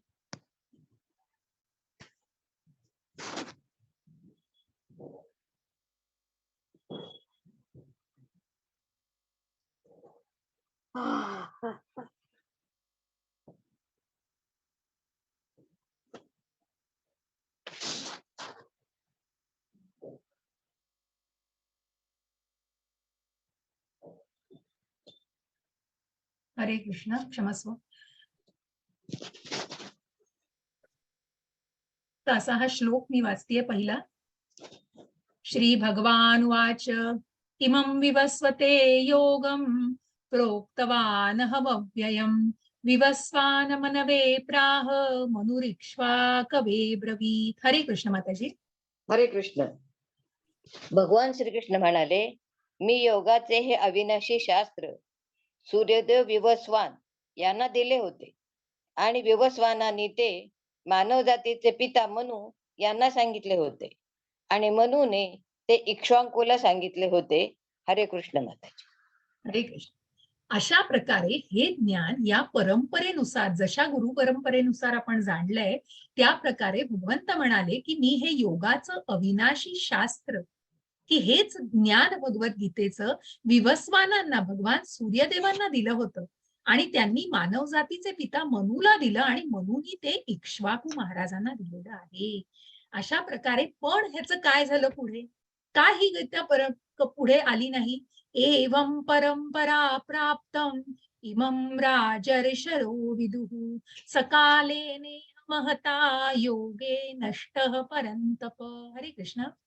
हरे कृष्ण. याप्रमाणे हे परमश्रेष्ठ विज्ञान गुरु शिष्य परंपरेद्वारे प्राप्त करण्यात आले आणि राजर्षींनी ते त्याच पद्धतीने जाणून घेतले. पण काळाच्या ओघामध्ये ही परंपरा खंडित झाली आणि म्हणून हे विज्ञान आपल्या यथार्थ रूपात लुप्त झाल्याप्रमाणे दिसते. हरे कृष्ण. हरे कृष्ण.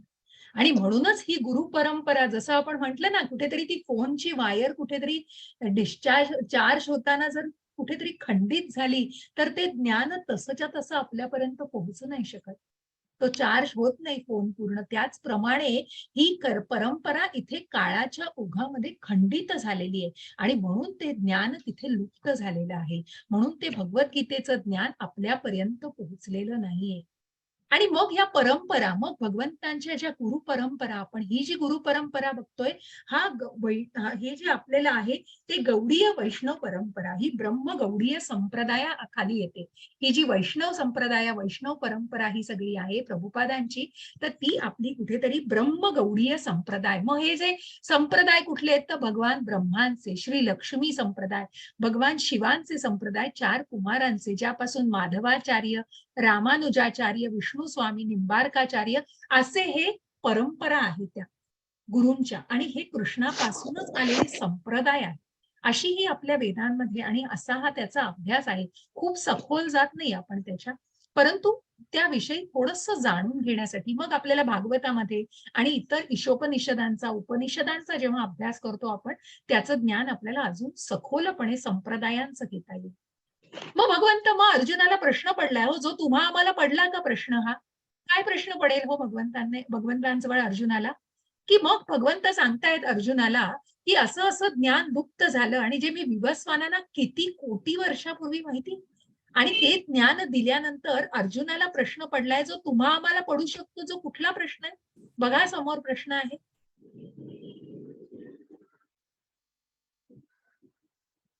हरे कृष्ण. हरे तू तर कृष्ण. माझा समकालीन आहेस आणि विवस्वान तर किती वर्षापूर्वी होऊन गेला, तर हे अगदी दोन्ही बरोबर. कसं शक्य आहे? म्हणजे यामधला कसं काल शक्य आहे? कसा काय भरून नाही? बरोबर. हेच जाणायचंय की मग भगवंत सांगतायत की तू आणि मी समकालीन. अर्जुनाला हा प्रश्न का पडलाय? इतक्या वर्षांपूर्वी झालाय, तरी तुम्ही माझ्याच वयाचे कसे आहात आणि मग आपण समकालीन कसे? हा अर्जुनाला पडलेल्या प्रश्नाचं उत्तर सांगताना भगवंत सांगतायत. आणि मग हे कुठेतरी आपल्याला वैदिक गणित थोडंसं समजून घ्यायचंय की ज्या ब्रह्मदेवाची वर्ष सांगितली आहेत, मग ज्या 4 युगांबद्दल मी सांगितलं, सत्ययुग, त्रेतायुग, द्वापारयुग आणि कलियुग. मग जर कलियुग एक्स धरलं तर सत्ययुग, द्वापारयुग, त्रेतायुग आणि सत्ययुग म्हणजे 2x, 3x आणि 4x असे हे दुप्पट, तिप्पट आणि चौपट असं त्यांचा कालावधी. आणि या सगळ्याला एक करून म्हणून 4,32,000 वर्ष जर एका युगाची धरली तर इंटू 9 इतकी मिलियन इतक्या कोटी वर्ष आहेत. आणि आता ही 3 काळांची एवढी वर्ष आणि त्यानंतर कलियुगाची आता 4,32,000 वर्षांपूर्वी मधून 5,117 वर्ष झालेली आहे. आणि म्हणूनच या सगळ्याचा कुठेतरी ब्रह्मदेवाशी की ज्यांनी या सृष्टीची निर्मिती केलेली आहे त्याचं जीवन याच्याबद्दल दिलंय. आणि म्हणून मग ही जी विवस्वानांना गीता कधी सांगितली गेली तर या 4 युगांची 27 चक्र संपलेली होती की 4,32,000 वर्ष 9 इंटू प्लस 5,117 अशा प्रकारे ही 120 दशलक्ष वर्षांपूर्वी ही भगवद्गीता भगवंतांनी सूर्यदेवांना सांगितली होती. आणि मग ती मनूपर्यंत कशी आली तर ही 2 कोटी. मग ही जेव्हा द्वापार युग झालं आणि द्वापार युगाच्या पूर्वी जेव्हा त्रेतायुग होतं त्या त्रेतायुगाच्या सुरुवातीला ती इक्ष्वाकूंना सांगितली गेली. तर बघा हे त्रेतायुगादौ च ततो विवस्वान मनवेददौ मनुष्य लोक भृत्यर्थ सुता इक्ष्वाकवेददौ इक्ष्वाकूना च कथितो व्याप्य लोकांवस्थितः. हरे कृष्ण माताजी. हरे कृष्ण. त्रेतायुगाच्या म्हणजे सहस्राब्दीच्या प्रारंभी परमात्म्याचे संबंधाचे हे शास्त्र विवस्वानाने मनुला दिले होते. मनुने मानव जातीचा पिता असल्याने या पृथ्वी ग्रहाचा राजा महाराजा इवाक्षो याला दिले. रघुवंशाचे पूर्वज ज्यामध्ये भगवान रामचंद्र प्रकट झाले.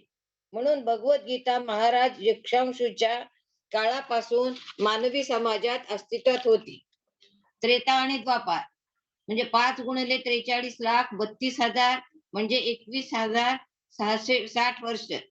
अगदी बरोबर. कलियुगाची निघून गेलेली वर्ष 5,117 वर्ष. आणि म्हणूनच मग इतक्या वर्षांपूर्वी 2 लक्ष म्हणजे बघा मागे आली. अगदी बरोबर. अशा प्रकारे ही गीता मानव जातीपर्यंत कधी आली. 120 दशलक्ष ही पूर्णपणे विवस्वानांपर्यंत. पण त्याच्या आधी 2 युग ती होती.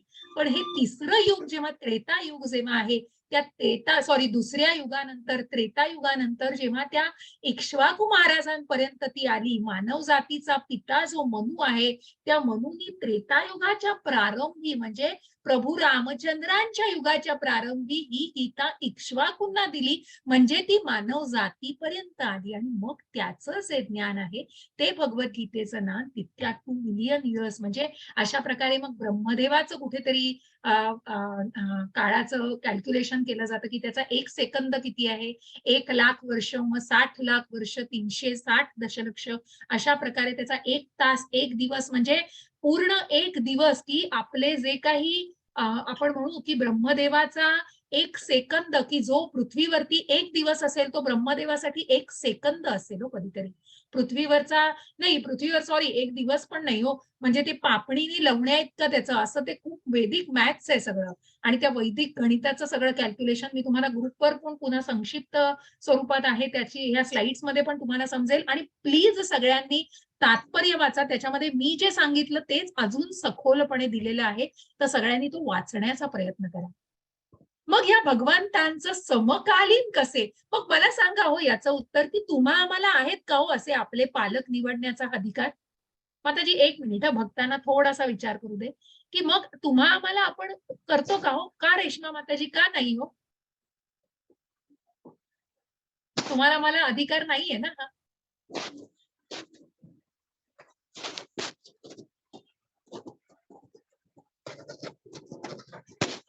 अजून कोणी सांगू शकेल थोडंसं बोला. माताजी हरकत नाही. तुम्ही अंजली माताजी.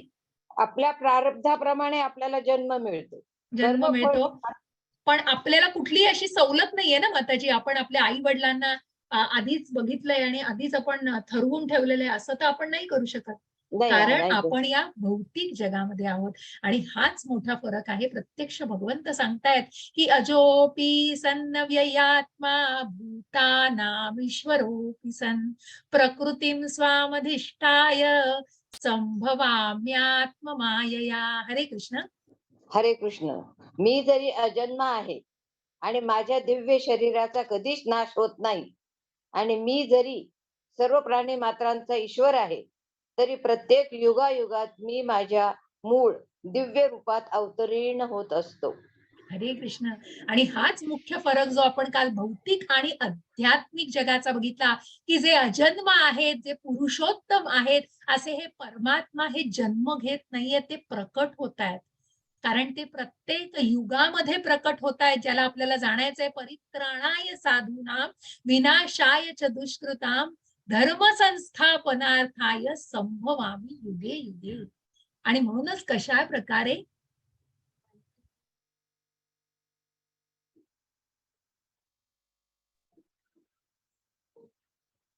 आणि म्हणूनच या प्रत्येक युगामध्ये भगवंत अजन्म आहेत, म्हणजे प्रत्येक युगामध्ये ती प्रकट होत आहेत. जसं मी म्हटलं, तुम्हा आम्हाला नाही हो आपले आई वडील निवडण्याचा, तसं भगवंतांना. कारण त्या आध्यात्मिक जगामध्ये प्रत्यक्ष वासुदेवाच्या मनात ते आधी निर्माण झाले. वासुदेवाच्या मनात, वासुदेवा देवकीच्या मनात, त्यानंतर वासुदेवाच्या हृदयातून देवकीच्या हृदयात, आणि मग प्रत्यक्ष परमात्म्याचं त्यांनी रूप दाखवलंय. स्वतः ते प्रकट झालेले आहेत आणि मग वासुदेवाच्या विनंतीना धरून त्यांनी बाल्य रूपामध्ये अशा मनुष्य रूपामध्ये जन्म घेतलेला आहे. एक सेकंड.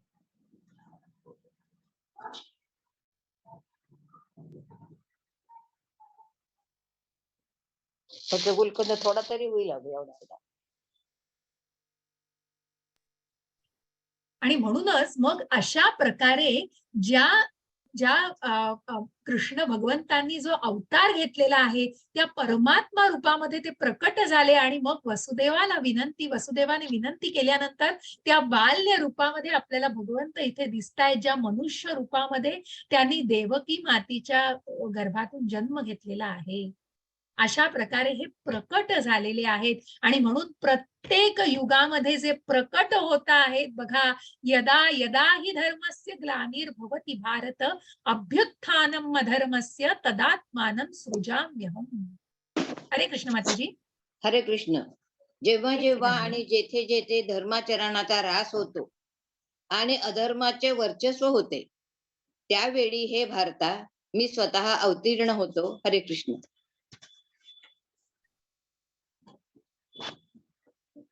हरे कृष्ण माताजी.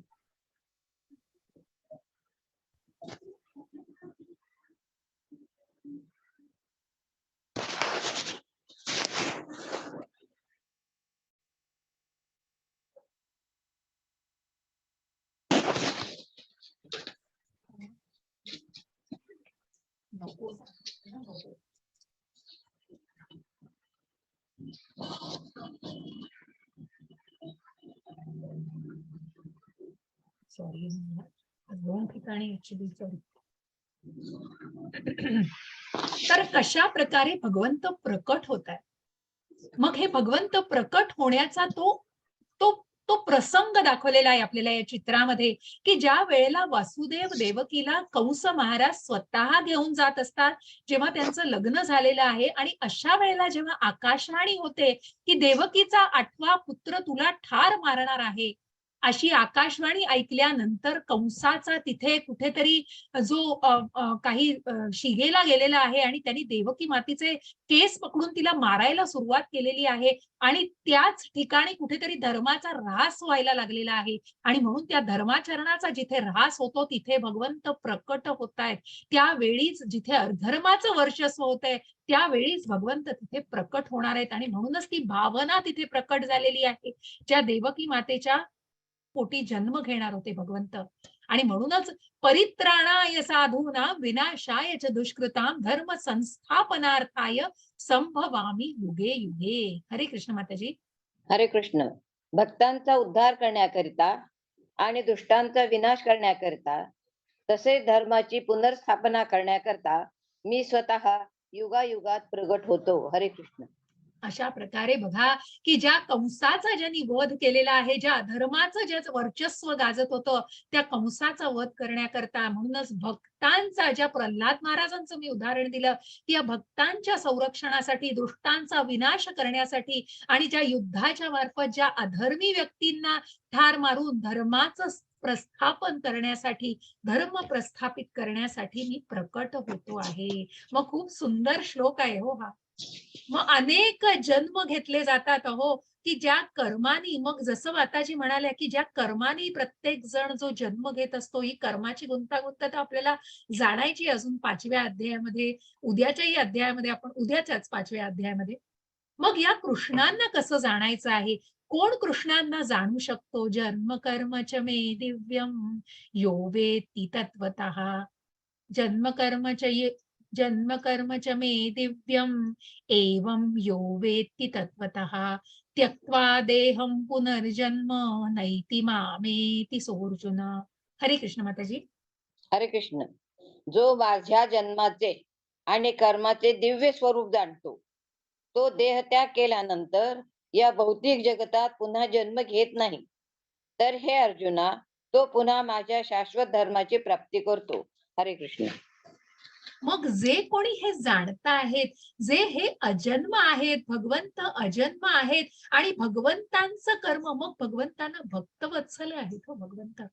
मग भगवंतांनी कुठलं कर्म केलं नाहीये. ज्या योगाविषयी आपण बघितलं, की ज्यांनी गोवर्धन पर्वत उचलून धरला होता, ज्या गोवर्धन पर्वताखाली त्यांनी सगळ्या आपल्या गोकुळवासियांना, ज्या आपल्या गायींना, ज्या प्रिय गायी हो, जे गोविंद आहेत, जे गायींचे अगदी इतकं प्रेम आहे गायींचं त्यांच्यावरती आणि गायींचंही गायींवरही त्यांचं जीवापाड प्रेम आहे, ज्या भगवंतांचं. अशा या भगवंतांनी काय कर्म केलं नाहीये हो, की ज्यांना शक्य होतं मग, की ज्या कंसाचा वध करण्यासाठी किंवा इतरही अनेक गोष्टींचा, असुरांचा नाश करण्यासाठी त्यांनी फक्त आज्ञा केली असती, तरीही अनेक देवी देवता आणि अनेक गोष्टींमार्फत त्या असुरांचा वध आणि हे करू शकले असते.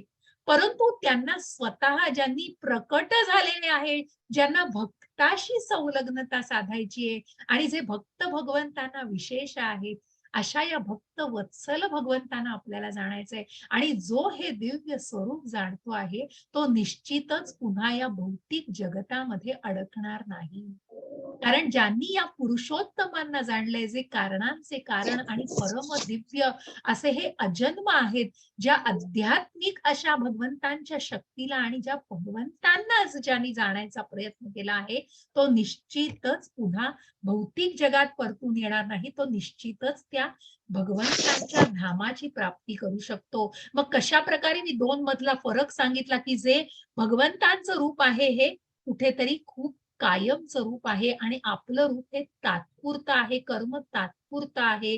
अशा या भगवंतांचं हे आध्यात्मिक जग आहे, आपलं हे भौतिक जग आहे. भगवंत या सगळ्याला नियंत्रित करतायत. आपण या सगळ्याच्या नियंत्रणाखाली आहोत.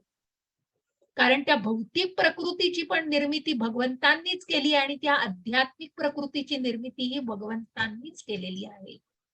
मग अशा या भगवंतांना जाणायचं असेल, तर कशा प्रकारे तुम्ही, की ज्या स्थिताधीर मुनींना बघितलं, की कशा प्रकारे मग त्या सर्वात मोठ्या शत्रूचा नाश करून आणि कुठेतरी त्या ज्ञानाच्या शस्त्राने त्या कामरूपी कामरूपी शत्रूचा कुठेतरी नाश केला जातो. अशीच व्यक्ती भगवंतांना जाणू शकते.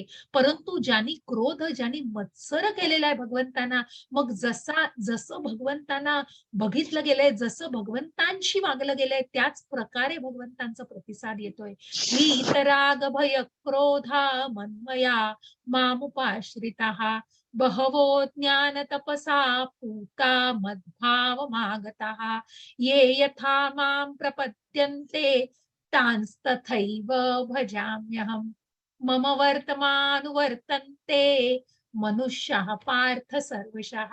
मग जसं तुम्ही भगवंतांना स्मरता आहात, तसंच भगवंतही तुमच्याशी त्याच प्रकारे भगवंत तुम्हाला दाखवले जात आहेत आणि तशाच प्रकारे भगवंत तुम्हाला जाणवणार आहे.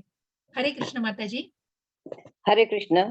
आसक्ती, भय आणि क्रोध यातून मुक्त झालेले, पूर्णपणे माझ्यात स्थित झालेले मतपरायण आणि माझ्या आश्रित असलेले गतकाळातील अनेक मनुष्य माझ्या ज्ञानामुळे शुद्ध झाले आहेत आणि त्या सर्वांना माझ्या दिव्य प्रेमाची प्राप्ती झाली आहे.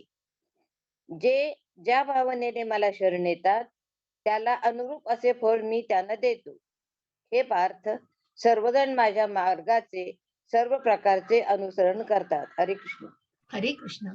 आणि म्हणूनच मग आसक्ती, भय, क्रोध ज्या स्थिताधीर मुनींना आपण बघितलं की जे मतपरायण आणि भगवंतांच्या नामस्मरणामध्ये आणि भगवंतांमध्ये जे लीन झालेले आहेत आणि गतकाळातील अनेक मनुष्य माझ्या ज्ञानामुळे शुद्ध झालेले आहेत, त्या सर्वांना विदिव्य प्रेमाची प्राप्ती झालेली आहे. जे ज्या भावाने भगवंतांना, मग असा हा भाव आपल्याला चित्रात दिसतंय, हे शिशुपाल आहेत ज्यांनी भगवंतांचा मत्सर केलेला आहे आणि त्या मत्सरी भावनेने ज्या अपशब्द त्यांनी बोलले होते की 100 अपशब्दांना कुठेतरी क्षम्यता होती, पण जो 101वा अपशब्द जेव्हा आला तेव्हा त्या शिशुपालाचा शिरच्छेद केला गेला. मग ज्या प्रकारे त्यांनी भगवंतांचं, मग त्या कंसानेही आयुष्यभर कृष्ण कृष्ण कृष्ण कृष्ण केलं, पण मनात काय होती हो, द्वेषी भावना होती आणि त्या द्वेषाने त्याने भगवंतांचं स्मरण केलं होतं. मग तसाच त्याच शत्रूच्या भावनेने भगवंतांनीही त्याचा वध केलेला आहे. कारण कुठेतरी त्या द्वेषाचा वध करायचा होता, कुठेतरी या मत्सराला ठार करायचं होतं. म्हणूनच भगवंतांनी निश्चितपणे ते पाऊल उचललेलं आहे. म्हणून तांस तथैव भजाम्यहम, ज्या प्रकारे भजलं जातं भगवंतांना. मग जसं आपण बघतो आहोत, ह्या ज्या गायी आहेत त्या जशा भगवंतांवर प्रेम करतायत, तसं भगवंतांनीही गोविंद म्हणून त्यांच्यावर प्रेम केलेलं आहे. जे भगवंतांचे मोठे बंधू बलराम, त्यांनी जसं भगवंतांवर प्रेम केलं, त्यांचे पाय चेपत होते, त्याचप्रमाणे भगवंतांनीही त्यांचे पाय चेपलेले. ज्या प्रकारे तुम्ही भगवंतांना शरण जाताय, त्याच प्रकारे भगवंत सुद्धा तुम्हाला तसेच आचरण, भगवंत तुम्हाला तसंच प्रेम देतायत हो. मग हे सगळं जाणून जन्म कर्मच मे दिव्यम, की ज्यांनी हे जाणलंय त्यांना भगवंतांची प्राप्ती आहे. पण असे अनेक विमूढात्मा आहेत हो, की जे सकाम कर्मामध्ये अडकलेले, जे इंद्रिय वासनेने अडकलेले आहेत, ते कुठेतरी कशा प्रकारे करतायत बघा. हरे कृष्ण माताजी. हरे कृष्ण. मनुष्य या जगात सकाम कर्मामध्ये सिद्धीची इच्छा करतात आणि म्हणून ते देवतांची आराधना करतात. अर्थात मनुष्यांना या जगात सकाम कर्मापासून त्वरित फलप्राप्ती होते. हरे कृष्ण. हरे कृष्ण. आपल्याला 5 ते 10 मिनिटं अजून आहेत. व्यवस्थितपणे 4था अध्याय आपला होणार आहे. कारण कुठेतरी बघा, मी परत पुन्हा त्या 3ऱ्या अध्यायामधले, कारण हे 3रा, 4था, 5वा, 6वा तरी वेगळा आहे, पण हे खूप संलग्न असेल. तर 3 तर शक्य नाही, पण मी आज म्हणून ठरवलं की कुठेतरी ही संलग्नता जाणवण्यासाठी तुम्हाला ते त्वरित घेतल्यानंतर त्याचं निश्चित काय फरक जाणवू शकतो. आणि म्हणूनच मग ज्या सकाम कर्मामध्ये मनुष्य अडकलेला आहे, जसं निष्काम कर्म, आपण कर्माचे प्रकार बघणार आहोत पुढे जाऊन अजून. आणि म्हणूनच मग त्या जर स्वतःच्या इंद्रिय तृप्तींपासीसाठी ते कर्म करत राहिलं, तर मग ते लोक देवाधिकांची पूजा करतात. जो विष्णूंना यज्ञ अर्पण केला जातो, जे मी म्हटलं 3ऱ्या अध्यायामध्ये, की प्रत्येक विहित कर्म जे विष्णूंना अर्पण केलं जातं ते देवाधिकांपर्यंत पोहोचतं. म्हणूनच मग देवाधिक हे जसे भगवंत सर्वोच्च नियंत्रक आहेत, ते जे अजन्म आहेत, जसं आपण म्हणतो शाळेचे प्रिन्सिपल असतात, तसे भगवंत सर्वोच्च नियंत्रक आहेत. आणि हे जे काही वरुण राजा जे पर्जन्य देतात, लक्ष्मी माताजी धनाची देणारी आहे, दुर्गा माताजी शक्तीसाठी आहे, गणपती आपल्याला बुद्धीची देवता आहेत. अशा प्रकारे हे सगळं ऍडमिनिस्ट्रेटर्स आहेत. भगवंतांना प्रभुपादांनी त्यांना डेमिगॉड्स म्हटलेलं आहे. मग सात्विक मनुष्य निश्चितच या देवाधिकांची पूजा करतो, परंतु त्याला का? कारण त्याला कुठेतरी त्वरित फलप्राप्ती हवी असते. कृष्ण जे योग्य आहे ते तुम्हाला देईल हो, जे पाहिजे आहे नाही तुम्हाला देणार. जे तुमच्यासाठी योग्य आहे ते निश्चित तुम्हाला मिळेल. म्हणून पुढे जाऊन आपल्याला योगक्षेम वहाम्यम, की या तुम्हाला त्याचं जपलं जाईल, तुमचं जे काही भक्ती आहे ती जपली जाईल आणि निश्चितच तुमचं पुण्यकर्म सुद्धा त्या जन्मातलं जपलं जाईल. इतकी भगवंत काळजी घेतोय. परंतु जर या सकाम कर्मात तुम्ही अडकले असाल, तर निश्चितच त्या त्वरित फलप्राप्तीच्या तुम्ही मागे असाल. मग ते विष्णूपर्यंत यज्ञ पोहोचावे हे ज्ञान तुम्हाला तितकं मिळेल, तितकं घेतलं जात नाही. मग त्या देवाधिकांच्या पूजा करणं कोणीही कोणी श्रद्धेच्या तुमच्या विरुद्ध नाहीये, त्या कराव्याच पूजा, परंतु विष्णूपर्यंत जर ते यज्ञ पोहोचले तर निश्चितच ती श्रद्धा दृढ व्हायला मदत होते. म्हणून ती कृष्ण भावना, ती कृष्ण भक्ती त्याच्यामध्ये ऍड करा. आणि म्हणूनच जे काही तुम्ही देवाधिकांची पूजा करता आहात तर निश्चितच ती मनापासून केली जावी, दृढ श्रद्धेने केली जावी, ही कृष्ण भावना मनामध्ये आणायची आहे. आणि म्हणून ते जेव्हा कृष्ण भावनेने कर्म केलं जाईल तेव्हा ही श्रद्धा देखील दृढ व्हायला मदत होईल. म्हणून या चातुर्वर्ण्य या वर्णाश्रमाला जाणून घ्यायचंय. मग त्यासाठी कुठेतरी अगदी 10-10 तास मंदिरात जाऊन नामस्मरण करायची गरज नाही हो. तुम्ही जे विहित कर्म जे आपण तिसऱ्या अध्यायात बघितलं त्या कर्मानुसार सुद्धा तुम्ही भगवंतांची कशी प्राप्ती करू शकता. चातुर्वर्ण्यम मया सृष्टम गुणकर्म विभागशः तस्य कर्तारमपि मां विद्य कर्तारमप्ययम्. हरे कृष्ण माताजी. हरे कृष्ण. भौतिक प्रकृतीचे 3 गुण आणि त्यांना अनुसरून अशा कर्माला अनुसरून मी मानवी समाजाचे 4 विभाग निर्माण केले आहेत. आणि ते तू जाणले पाहिजेस की जरी मी या व्यवस्थेचा कर्ता असलो तरी मी अव्ययी असल्यामुळे अकर्ताच आहे. हरे कृष्ण. हरे कृष्ण. आणि म्हणूनच या 4 वर्णांनुसार, मग कुठल्याही जन्मानुसार नाही, कुणाच्याही धर्म आणि कुठल्याही जातीपाती आणि हे सगळे मनुष्याची क्रिया करायची हो. पण भगवंतांनी जी विभागणी केलेली आहे ती कर्मानुसार आणि वर्णानुसार कशा प्रकारे मग त्या आश्रमांची निर्मिती केलेली आहे की जो ब्रह्मचर्याश्रम आहे, जो गृहस्थाश्रम आहे, वानप्रस्थाश्रम आहे आणि संन्यासाश्रम आहे. आणि मग त्यांच्या कर्मानुसार एखादी ज्येष्ठ ज्ञान घेणारा तो ब्राह्मण आहे, वेदांचं ज्ञान असणारा, जो राज्य करणारा, जो युद्ध करणारा क्षत्रिय आहे, जो व्यापार करणारा आहे तो एक वैश्य आहे, आणि जो कर्म करणारा, काम करणारा आहे, जे काही श्रमाचं काम करणारा आहे तो एक क्षुद्र आहे. मग ती कुठेही कमी लेखलं नाही हो भगवंतांनी कुणाला. आणि म्हणून मग एखादी क्षत्रिय असो, ब्राह्मण असो, वैश्य असो, क्षुद्र असो, तो आपलं कर्म जेव्हा भगवंतांना अर्पण करतो तेव्हा तो निश्चितच भगवंतांच्या धामाला पोहोचवू शकतो. भगवंत म्हणतात ते अद्वितीय आहेत, अजन्म आहेत, आणि म्हणूनच या सगळ्याला ते कमळाच्या पानाप्रमाणे ते अलिप्त आहेत. या भौतिक प्रकृतीचा त्यांच्यावरती कुठलाही परिणाम नाही, त्रिगुणांचा त्यांच्यावरती कुठलाही परिणाम नाही. हे मायेला ते नियंत्रित करतायत. आणि म्हणूनच हे भगवंत अकर्ता आहेत. त्यांचा कुठलाही याच्याशी त्यांचा प्रभाव नाही, त्यांच्यावर प्रभाव नाहीये. न मां कर्माणि लिम्पन्ति न मे कर्मफले स्पृहा इति मां योऽभिजानाति कर्मभिर्न स बध्यते. हरे कृष्ण. हरे कृष्ण.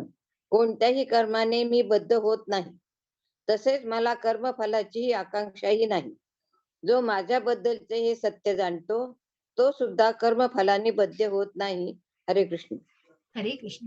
मग भगवंतांनी कर्म कुठलं केलं नाही हो. ज्या सुदाम्याची त्यांनी सेवा केली आहे आणि ज्या असुरांचा त्यांनी नाश केला आहे, ज्या 9 लक्ष गायींचं ज्यांनी पालन केलं आहे, नंदाच्या लक्षावधी गायींचं पालन केलं आहे, अर्जुनाच्या रथाचं ज्यांनी सारथ्य केलंय, असं कुठलं कर्म भगवंतांनी केलं नाही.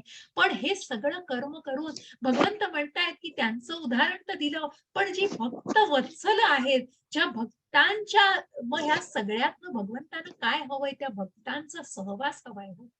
आणि म्हणूनच हे दिव्य कुठल्याही गोष्टीची आकांक्षा, भगवंतांना मोह नाहीये, कारण संन्यासी वृत्ती आहे भगवंतांची.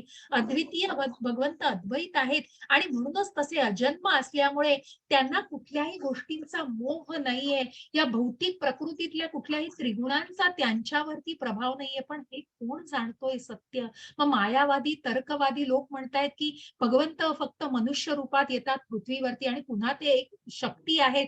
मग असे एक ना अनेक अज्ञानाचे आपण अनेक विचार ऐकतो, परंतु ज्ञान कुठे हो? परिपूर्ण ज्ञान वेदातलं.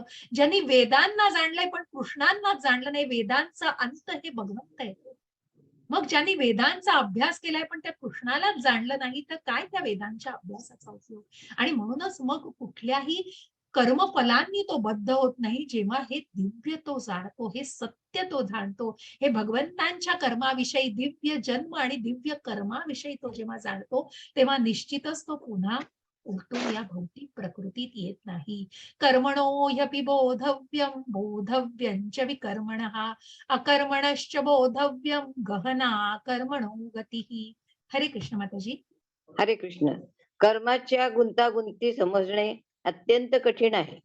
म्हणून मनुष्याने कर्म, विकर्म आणि अकर्म म्हणजे काय हे योग्य रीतीने जाणले पाहिजे. हरे कृष्ण. हरे कृष्ण. आणि म्हणूनच मग या कर्माची गुंतागुंत मी उद्या सुरुवातीला तिसऱ्या आणि चौथ्या अध्यायाच्या उजळणी तुम्हाला एक छान कथा सांगेन, जी कर्माची गुंतागुंत. मग ह्या कर्माला जाणायचंय. जे कर्म आपण म्हटलं तात्पुरतं कर्म आहे बघा, की मग ईश्वर, जीव, प्रकृती आणि काळ हे कायमस्वरूपी आहे, पण कर्म बदलणारं आहे आणि हे कर्मालाच जाणायचंय. मग जे विकर्मी आहेत ते कुठेतरी नो पार्किंग मध्ये गाडी लावून ठेवणं, नियमाबाह्य जाऊन कर्म करणं, हे विकर्म. कर्म करतायत, सकाम कर्म करतायत. हे नुसतं कर्म आहे ते माझ्या इंद्रिय तृप्तीसाठी. मला हे हवंय, मला प्रमोशन हवंय, माझ्या ह्यांना असं झालं पाहिजे, त्यांना तसं झालं पाहिजे. मग सगळ्या स्वतःच्या इंद्रिय तृप्तींकरता सगळे जे करतायत ते पुण्यकर्म करतायत. स्वर्गलोक प्राप्त होईल, पण पुन्हा पुण्य क्षीण झाल्यानंतर पुन्हा या मृत्यू लोकात परतून यायला. परंतु जे भगवंतांच्या सेवेसाठी जे कर्म करतायत, मग आपलं आपलं विहित कर्म करतायत, आपलं योग्य, आपलं नियतकालीन कर्म करतायत, पण ते भगवंतांना अर्पण करून करतायत.